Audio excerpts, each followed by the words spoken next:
Okay, the second presentation today, I would like to talk about managing feline panleukopenia in a shelter because it's a really big problem in the Midwest.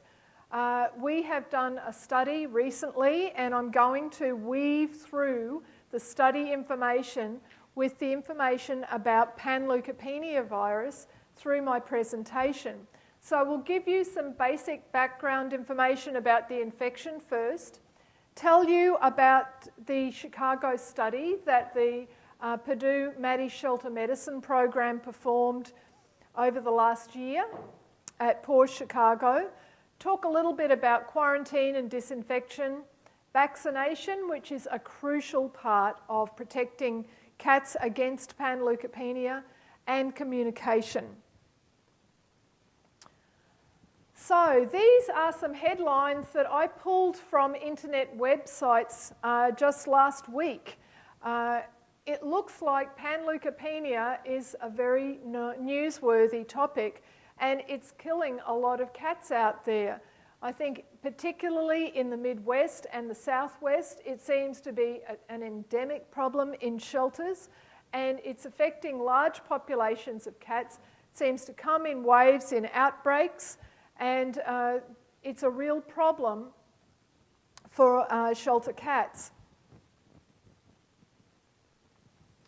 What do we know about the virus itself? Well, you know, you may say we don't really need to know about the virus because that's for somebody with white coats to take care of. Well, actually knowing a little bit about the virus can help you manage it, because we know that it is highly, highly infectious.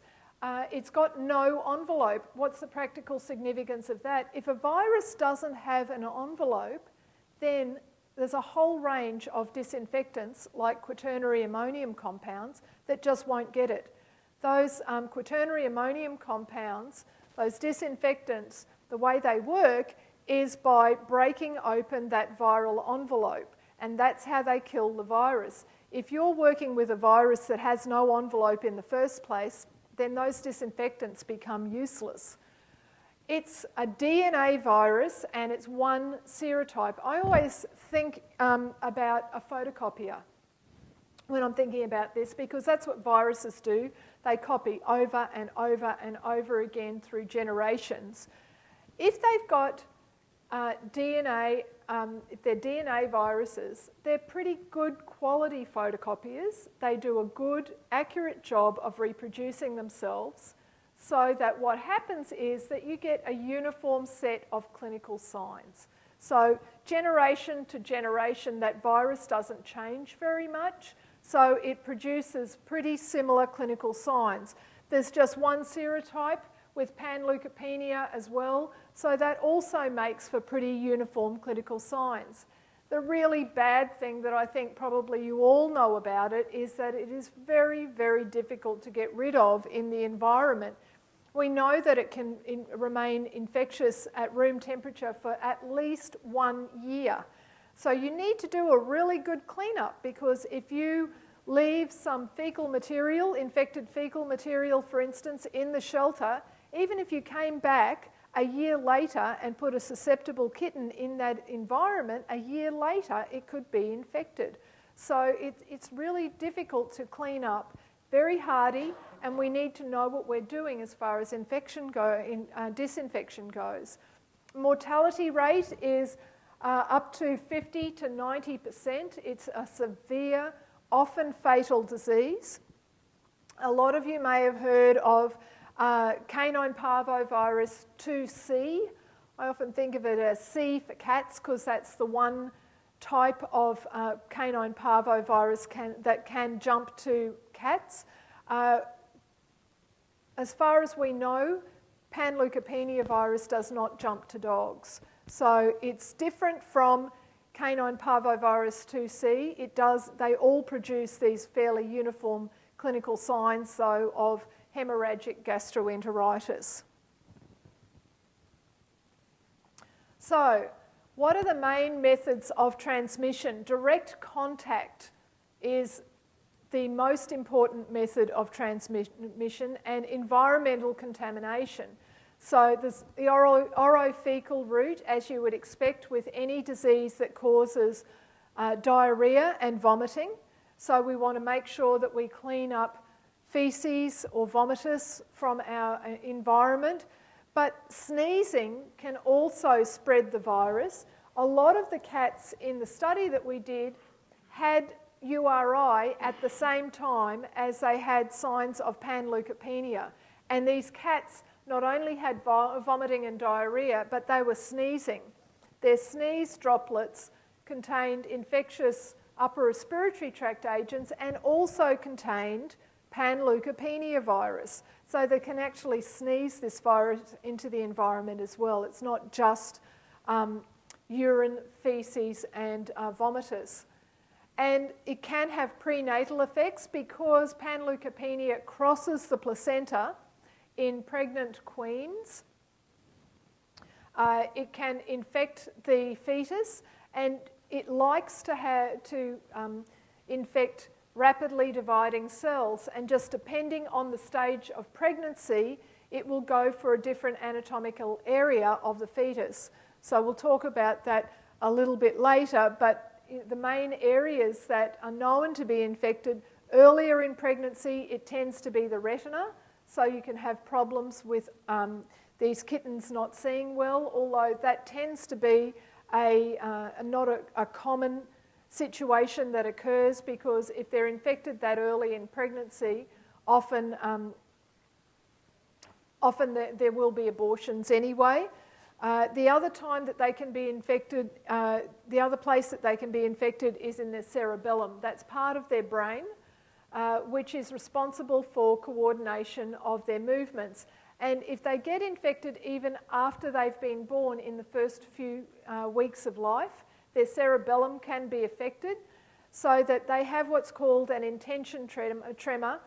Some people call them noddy kittens. So when they go to do something, they nod like that. The good news is that once they develop those signs, then those signs aren't progressive throughout life. Okay, so that's as bad as they're going to be if they are still adoptable and still have quality of life. Then those kittens can be found adoptive homes. A lot of the time they don't even really need special care. So as I said, panleukopenia virus likes rapidly dividing cells, and so it likes the intestine, the bone marrow, and the lymphoid tissue, which is why we see GI signs, diarrhea, and also vomiting. And the bone marrow is infected, so panleukopenia, the bone marrow is no longer able to produce the normal amount of white blood cells, so there's very few white blood cells in a blood smear. It affects the lymphoid tissue as well, so there's immunosuppression. They're even more likely to get other common shelter-borne diseases such as upper respiratory infections. They often present with a fever, and it tends to be a disease of kittens, so 3 to 5 months of age. And that is because this is the time when the antibodies that they have received from their mothers may be waning, so that they perhaps were born with antibody protection from their mother. A lot of cats are not born with any protection because their mother did not have any protection. A study by Dr. Levy from the University of Florida, Maddie's Shelter Medicine program, on community cats that were presented for spay-neuter found that about a quarter to a third of those cats did not have protective antibodies against panleukopenia virus. So if the adult cat doesn't have those antibodies, she can't give them to her kittens, so a lot of kittens are born with no protection. Some of them are born with protective antibodies from their mothers, and just enough protective antibodies to interfere with vaccination. So that's why we have to keep on vaccinating throughout kittenhood until 16 weeks of age, because we're never quite sure how much they've got on board in the way of antibody protection. Is it enough to protect them? Is it just enough to interfere with vaccination? So we want to vaccinate them from the age of 4 weeks every 2 weeks so that we're at least one of those vaccines will get them at a time when the vaccine can work and provide good protection. They do shed the virus after they are recovered for up to 6 weeks. Usually it's just 3 weeks, so you might want to just bear this in mind with your quarantine protocol. There is thought to be a carrier state, but this is unproven. Mostly they just shed for a few weeks after they've recovered, if they do recover from this disease, and a lot of them, as you know, don't recover. So I'd like to tell you a little bit about our shelter study of Panleukopenia virus.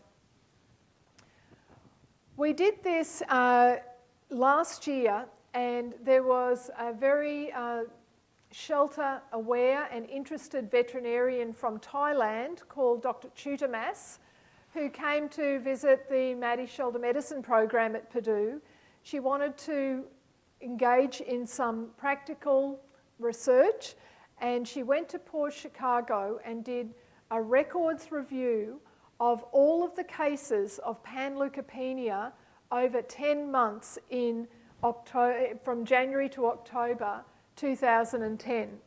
So she pulled all the files from cats that either had Panleukopenia or were in contact with cats that had Panleukopenia. And there were about 145 cases all told between the ones that actually had the disease and the ones that were in contact. We've divided all of the cats in the study up into 3 groups in a traffic light sort of system, which I've colour-coded later on in the presentation. So group 1, these were green. They get to go. Everything went okay for them. They were in contact with cats that were known to have Panleukopenia, but they did not get any signs of disease at all. So group 1, there were 66 cats, and we know that they were in contact with those affected cats because they were littermates, or perhaps they were mothers of kittens that had Panleukopenia virus. As it turns out, there were antigen tests done on fecal antigen tests done on 44 of those 66 cats, and 44 of them were negative. They were all negative. So group 2, yellow in our traffic light system, these cats had mild to moderate disease. We know that they had Panleukopenia virus because their fecal antigen test was positive, and that they did have clinical signs of Panleukopenia virus, but they lived. There were 27 of those cats in our study. Group 3, unfortunately, they were the red in the traffic light system. There were 52 of these cats. They had severe disease and they died. We know that they were antigen positive, fecal antigen positive, and that they showed severe clinical signs of Panleukopenia virus, and unfortunately they did not survive.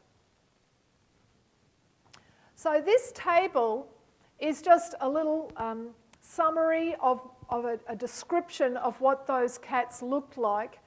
You can see that first row, how old they were at intake, and they were all pretty similar ages. Again, that traffic light system with group 1, the ones that were in contact that didn't get disease, in that first column.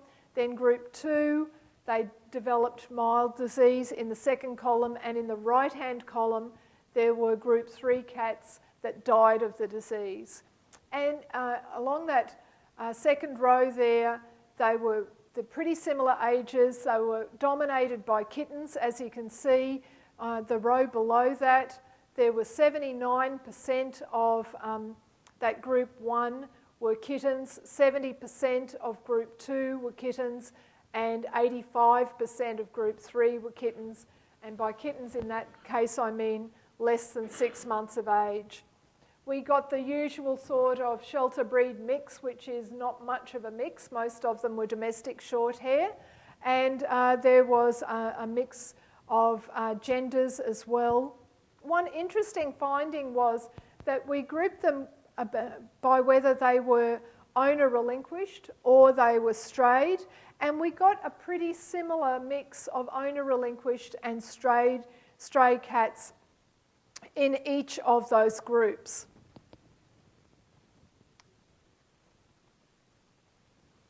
There was a seasonality, as you would expect, in a disease that is dominated by kittens. So you can see over the summer months we had more cases. It's interesting, in January there seems to be a peak as well, and I'm not quite sure about that, whether there perhaps was an overall larger intake into that particular shelter in January, so proportionately there's going to be more cats that were infected with Panleukopenia virus because there was a larger intake. I'm not quite sure, but certainly there does seem to be a bit of a seasonal peak in the summer. We wanted to have a look at moms and kittens as well, because there's often the question in a shelter, do I keep the mom with the kittens or not? We're never quite sure what to do once you're starting to see signs of Panleukopenia virus. So in this particular population that we studied, we had 66 kittens that were 3 to 6 weeks of age in 8 litters. Okay, so these were the sort of ages where you're thinking about, do I keep mom with the kittens or not? There were 36 of those kittens that were housed with their mother and their litter mates, and 30 that were housed just with the litter mates only, no mother. And we had 8 queens that were housed with litters. They were estimated ages 1 to 3 years. So I'd just like to show you this graph. I think perhaps gives us some ideas about this conundrum of whether we keep the mother with the litter or not. Again, it's a traffic light system. So we've got here on this x-axis here, firstly, this bar is the bar for the group that was kept with their mother, and the next one was kept without their mother, and the next one was the mothers themselves. And we've broken each bar up by proportion in the traffic light system that I was telling you about, by the percentage of the group that were either group 1 that didn't develop any signs of disease, group 2 in yellow that were infected but developed just mild to moderate signs, and group 3 that died of the disease. And what I take from this graph is that there were an awful lot of moms by proportion that were in fact succumbed to disease. So about half of the mothers in this study died of the disease themselves. So no wonder there's not much of a difference in the proportions of kittens that are in each group when you compare whether they were kept with their mother or not, because it seems like, yes, being with mum might be a good idea because the mother provides them with milk, which could be a source of antibodies and support and comfort and all those wonderful things. However, it seems that she's often a susceptible animal herself, and she can die of disease. So she could be a source of infection for the litter. So it's really, I think that if the kittens are, if the mother is healthy and she's fully vaccinated, then I think it's a pretty good risk to leave her with the kittens. But if she's not healthy, if she's showing signs of disease, you might really have to weigh up the risks and benefits of keeping the mother with the kittens.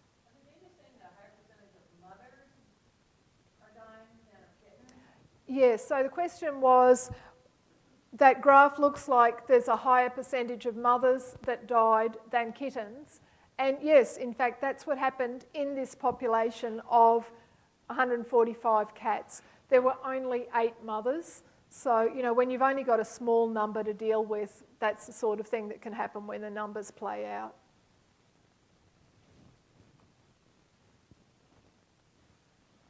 So diagnosis, this is our mainstay of diagnosis. You can see the photo there at the top right of the slide is our fecal antigen test. We put that together with a history of possible exposure, also appropriate clinical signs, and we're going to present the clinical signs that were seen in this studied population in a later slide.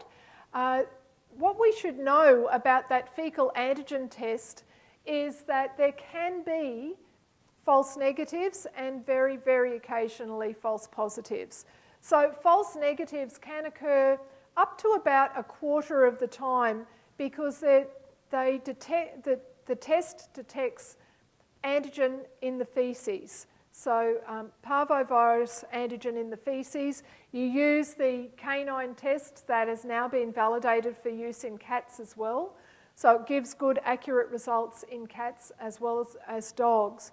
But they don't always shed the virus. So if they're not shedding the virus, they may be infected, but that test reads negative. It is possible to get a false positive after vaccination. And it doesn't matter whether it's killed vaccine or modified live vaccine, and it can happen 1 to 14 days after vaccination. But I don't want to overstate this because these false positive results are rare, and it depends a lot on the brand of test that you use. The IDEX SNAP test is the one that is least likely to give these false positive results. So it's probably, you know, these false positive results are really rare, maybe as low as 1%.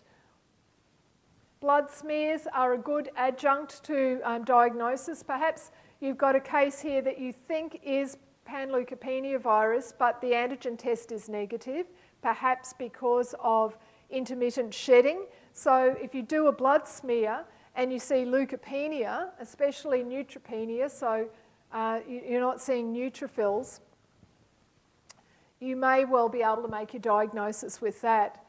The leukopenia you'll see about day to 4 to 6 after the onset of clinical signs, and it can also be caused by other diseases such as salmonella or even leukemia virus. So panleukopenia is not the only cause of leukopenia, but if you put that together in an animal that has an appropriate history and clinical signs of panleukopenia virus, and maybe the fecal antigen test as well, then you should be able to make your diagnosis. So Dr. Rose Raskin from Purdue Veterinary Medicine made this slide for me, and this is the sort of thing that you're going to see with panleukopenia. So you can see here on this blood smear, there's just all of these red blood cells, and it's pretty boring, isn't it? There's just this one lymphocyte here in this corner, and another lymphocyte there. That's the sort of picture you're getting with panleukopenia. Usually you would have more white cells in a smear with that many cells in it, but it's just a blank out of red blood cells because the virus has worked on the bone marrow and the white blood cells just aren't being produced. So, talking about timelines, what happened in this particular population with the timeline with the fecal antigen test? They did use SNAP tests, by the way, with this particular population. And we've got just group 2 and group 3 here. Those are the 2 columns because, like I was saying earlier in the presentation, group 1 cats, the ones that did not show any clinical signs and did not have disease, were all antigen negative. So group 2 and group 3 were all antigen positive. That's how we knew that they had the disease. And the number of days from a positive fecal antigen test to the onset of clinical signs. Now, I broke this group up because it was really dominated by this 0 days, okay? So there were 16 out of 21 that were tested because we were prompted to test by clinical signs of disease.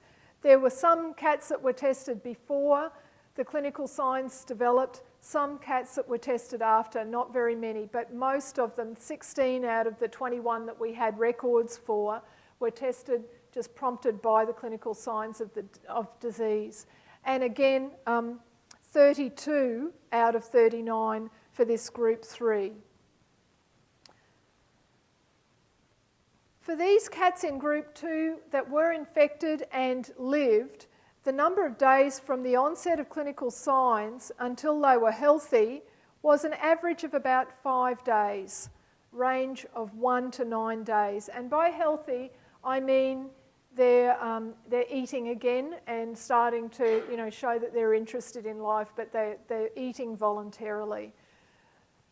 Group 3 cats, the days from the onset of clinical signs until they died, median was 1 day. So that's the average was about 1 day, but it took anywhere between 0, really fast, and 9 days.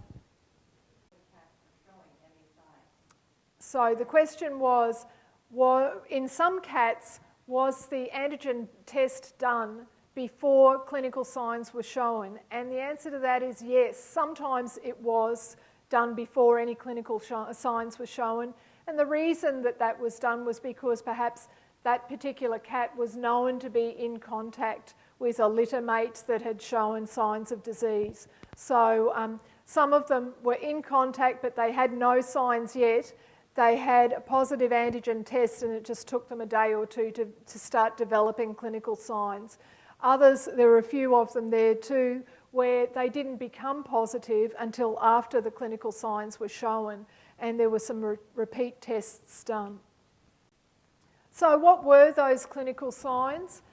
Anorexia, so they weren't eating anything at all, they were depressed.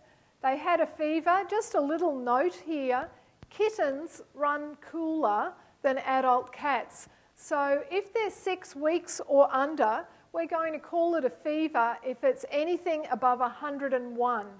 Whereas with cats and kittens that are over 6 weeks of age, it'll be the regular 102.5 degrees Fahrenheit.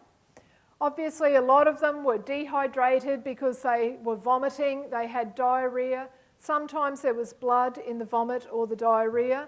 And there were often signs of shock, especially in these group 3 kittens that did not survive of the disease.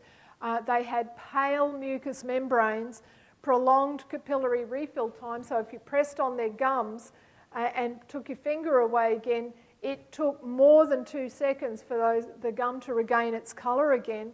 And a lot of them were found collapsed, or they were just found dead. This disease is severe and it's fast.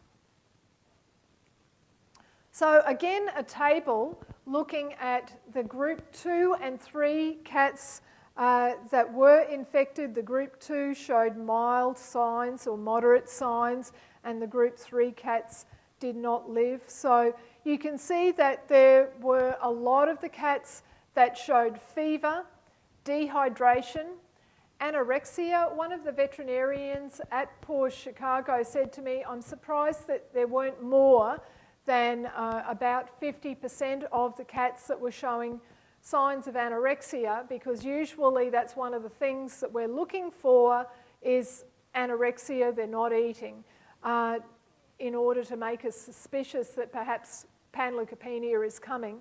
But I think sometimes the records weren't complete.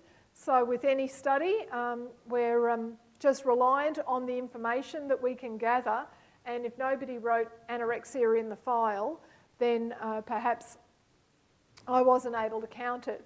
It just shows you what I was saying in the last lecture, how important records are, because you can build up these patterns, and pattern recognition is a really important tool in diagnosis. So we need to be able to write good written records of exactly the clinical signs that we're seeing.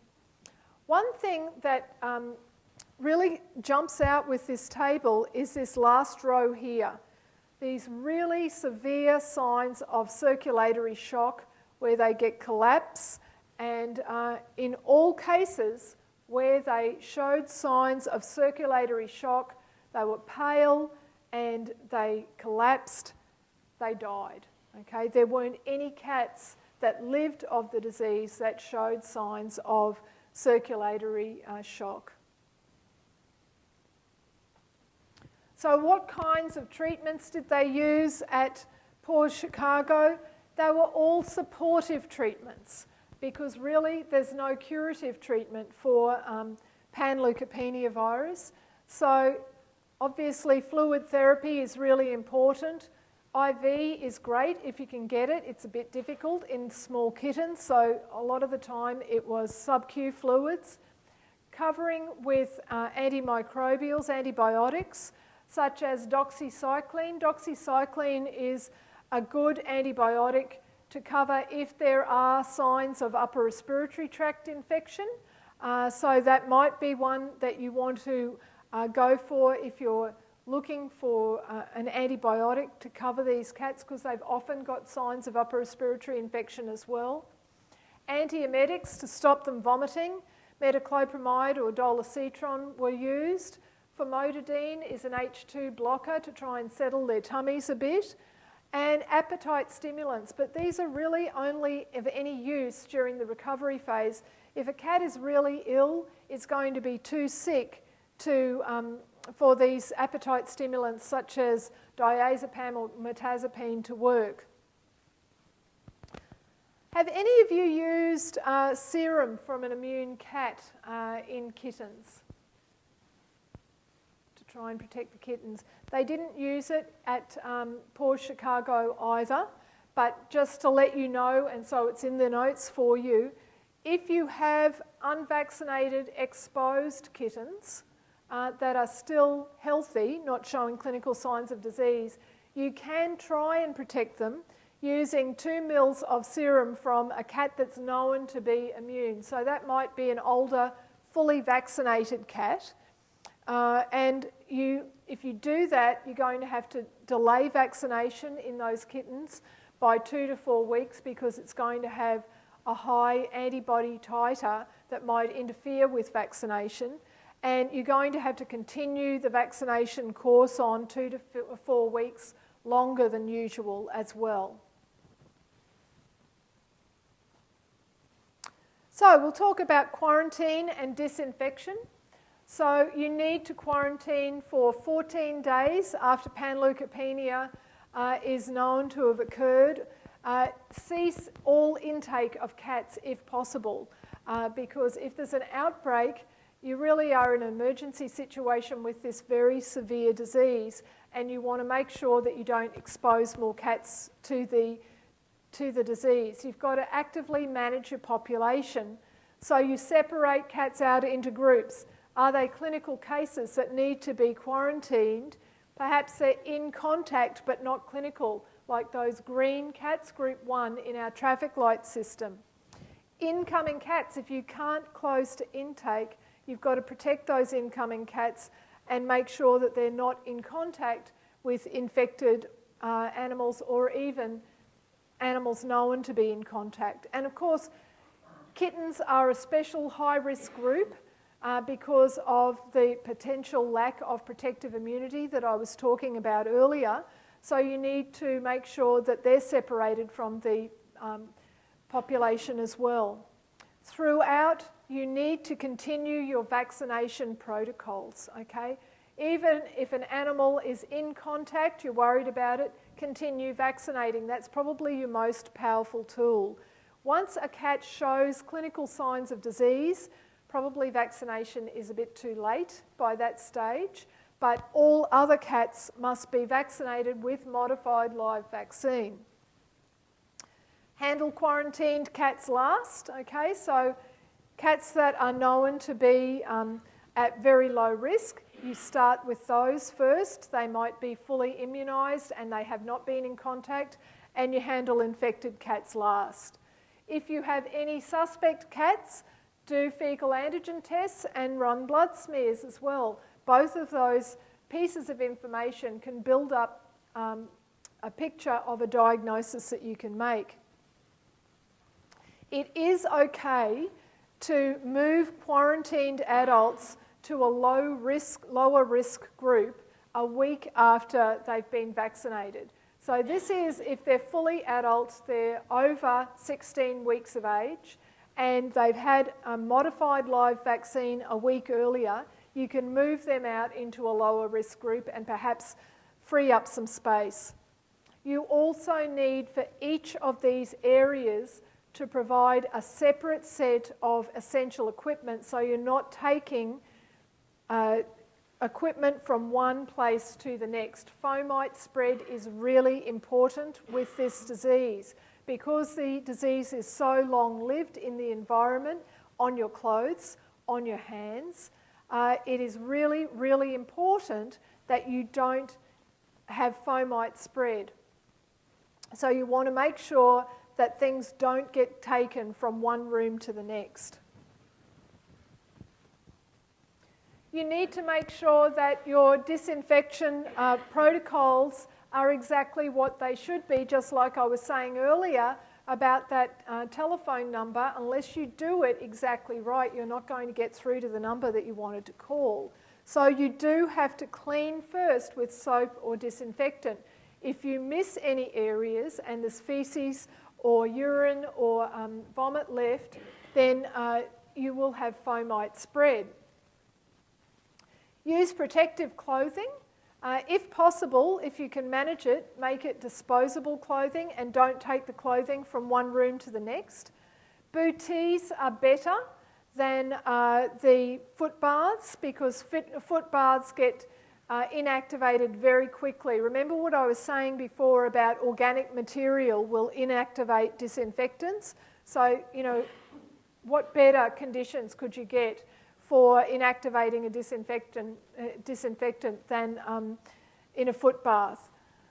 Gloves are also really important because it's difficult to clean your hands really well and to kill that virus from your hands. So if you can use gloves and disposable gloves, all the better. You need to use disinfective agents that are going to kill this virus. So potassium peroxymonosulfate, which is Virkon or trifectant, or 1-in-32 bleach will work, okay? Those are the disinfectants that will work against Panleukopenia virus. Just remember that you need to make sure that you handle these disinfectants well. You shouldn't be exposing them to light. You shouldn't be exposing them to organic material.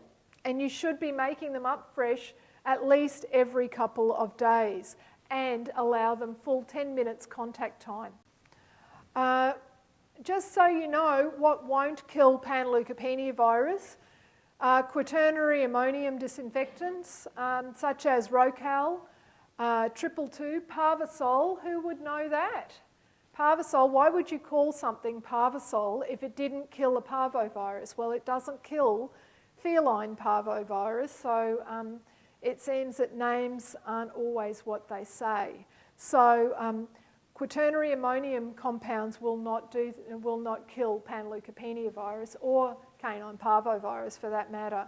And also the hand sanitizers, alcohol-based hand sanitizers, won't kill Panleukopenia virus either. With any infectious disease, an important part of it is to reduce the load of the infectious material, and by washing your hands, you're going to drastically reduce that load. But you're not actually going to be able to kill off all the Panleukopenia virus on your hands, which makes gloves, disposable gloves, very important. So, you don't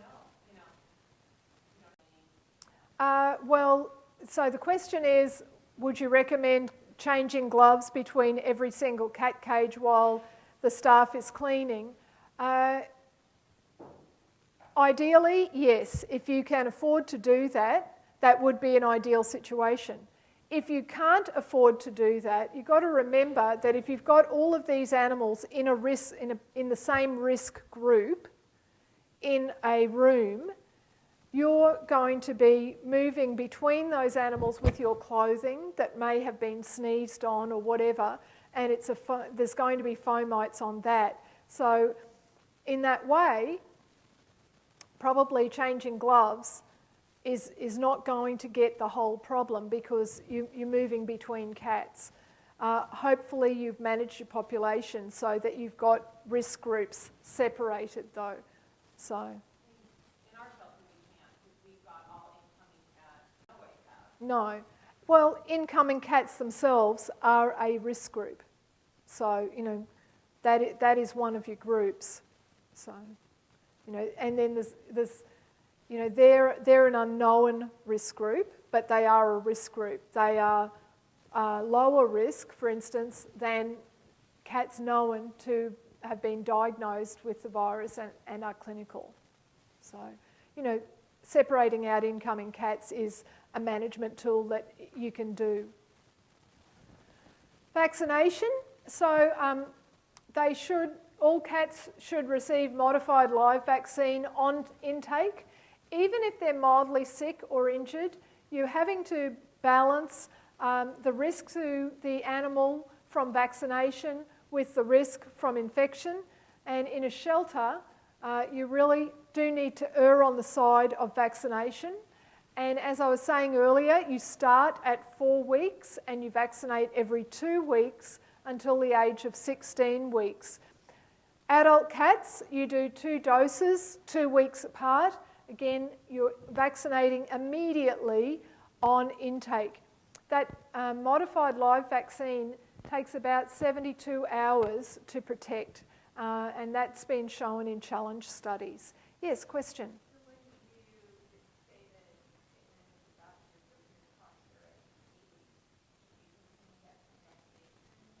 So the question is, what do we do if kittens are adopted or go into foster at 8 weeks? Should we continue the same vaccination schedule?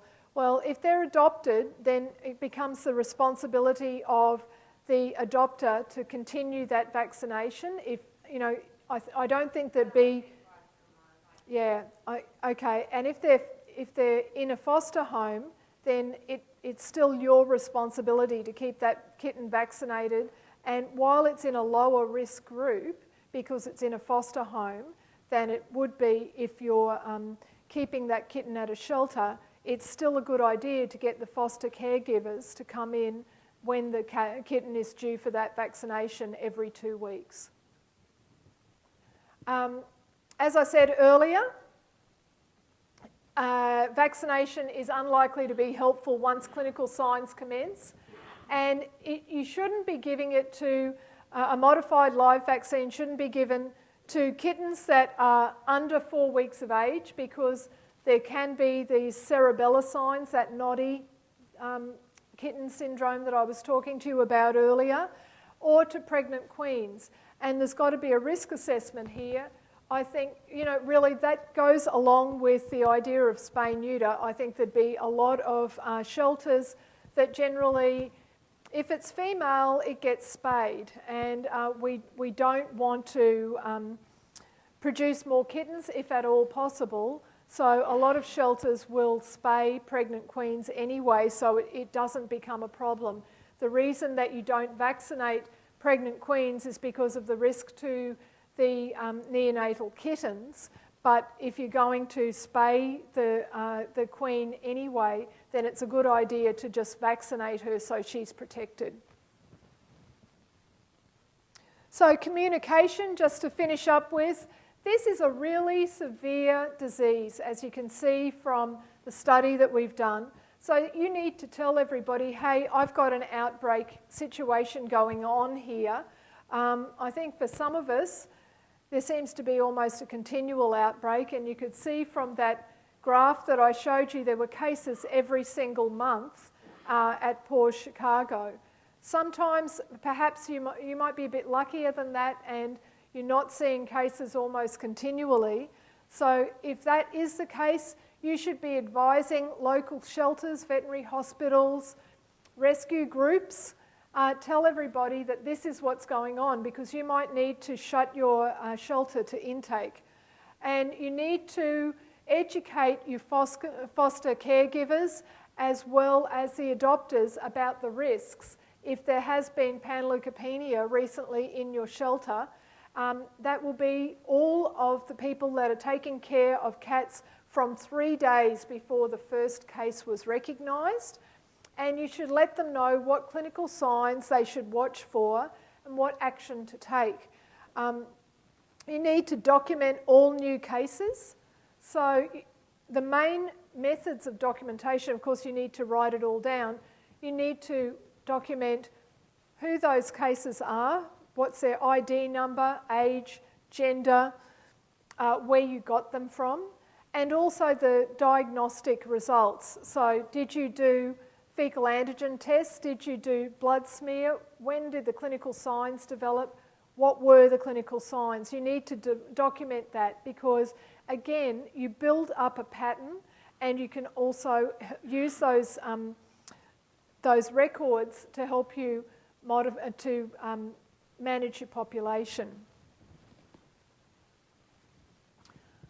I would like to acknowledge Maddies Fund, Port Chicago, Dr. Chudamas, and KT Hall, our Maddies research tech at Port Chicago, best tech in the world, for their assistance with this study. I think there's good practical information that has come out of the study that should help us all.